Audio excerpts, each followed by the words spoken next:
दोस्तों welcome back to my channel. मैं थोल्ला भाई पीके में आपका स्वागत है। तो दोस्तों आज हम आपको सिखाएंगे, जैसा कि हमने पहले ही बताया था, गति का प्रथम समीकरण। और आज आपका जो टॉपिक है वो है गति का द्वितीय समीकरण। तो सबसे पहले गति के समीकरण के बारे में समझ लेते हैं। हमने पहले भी बताया था v बराबर यू प्लस ए टी, ये आपका गति का प्रथम समीकरण है।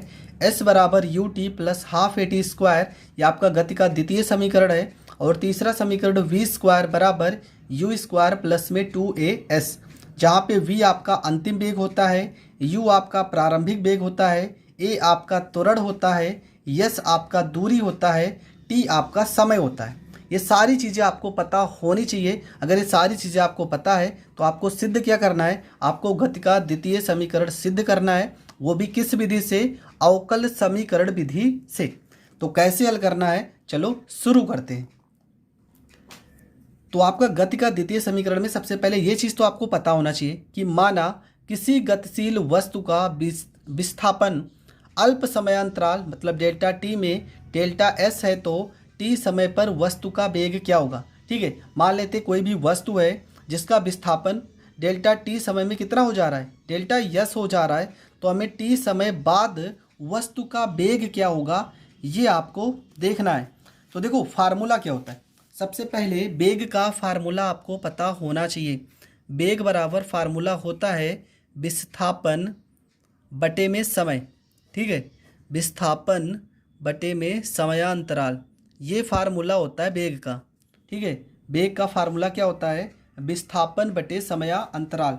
वेग के लिए हम क्या लिखेंगे, वेग के लिए लिखेंगे हम v, विस्थापन के लिए हम यहाँ पे डी एस लिखेंगे, और समयांतराल के लिए यहाँ पे क्या लिखेंगे, यहाँ पे डी टी लिखेंगे।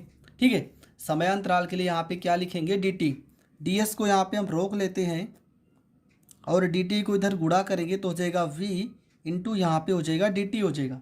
फिर यहाँ पर लिखेंगे गति के प्रथम समीकरण से, प्रथम समीकरण से।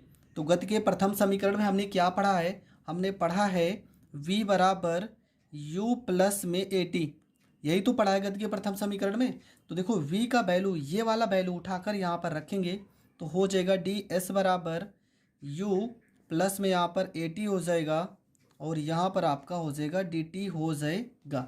इसके बाद क्या करेंगे, दोनों पक्षों का करेंगे समाकलन, दोनों पक्षों का समाकलन करने पर। तो समाकलन करेंगे तो सबसे पहले यहाँ पे समाकलन का सिंबल बनाएंगे, यहाँ पे हो जाएगा डी एस, यहाँ पे u, देखो u प्लस में यहाँ पर ए टी हो जाएगा, और यहाँ पे आपका डी टी हो जाएगा। अब देखो सबसे पहले क्या करेंगे, पहले इसको अलग अलग कर लेते हैं। यहाँ पे डी एस हो जाएगा, आपको पता है डी टी को अगर u में गुणा करेंगे तो u इंटू में डी टी हो जाएगा, प्लस में ए टी को अगर डी टी में गुणा करेंगे तो यहाँ पे ए टी और यहाँ पे डी टी हो जाएगा।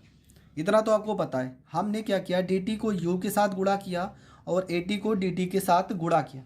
अब देखो कोई भी वस्तु जो विस्थापन होगा, मान लो कोई वस्तु अगर विरामावस्था में है तो क्या होगा, उसका दूरी कितनी होगी, 0, और कुछ समय बाद कितनी दूरी हो जाएगी, s। मतलब शुरुआत कहाँ से हो रही, 0 से कहाँ तक, s तक।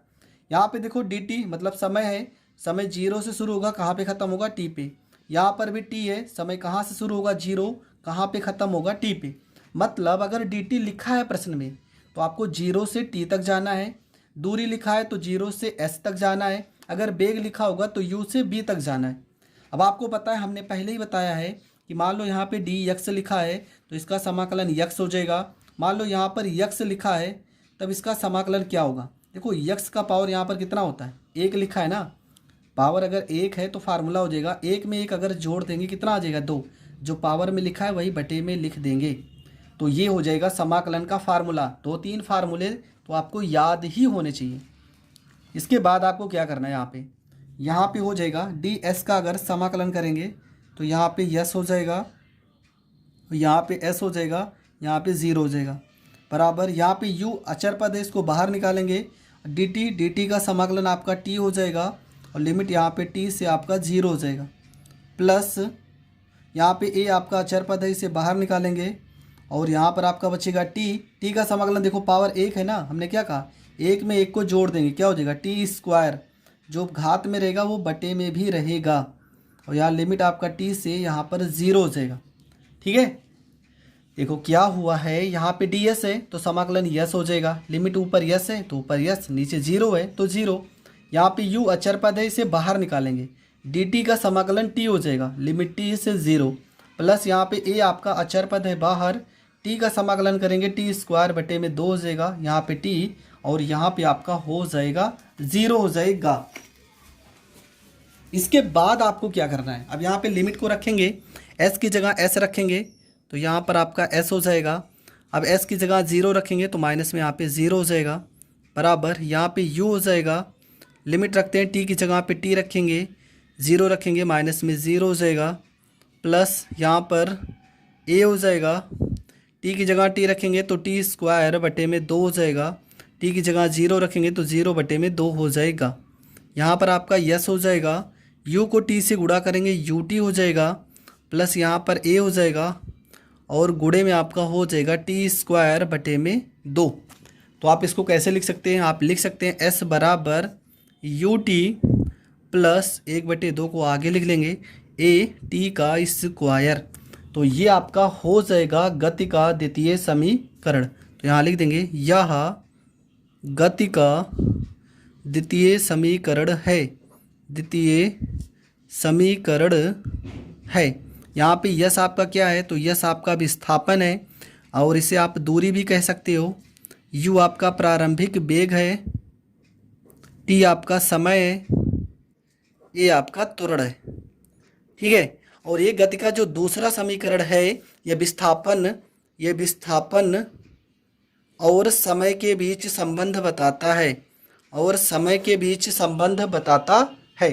तो ये प्रश्न भी आपका हो गया कंप्लीट। आई होप आपको ये प्रश्न बहुत अच्छे से समझ में आ गया होगा।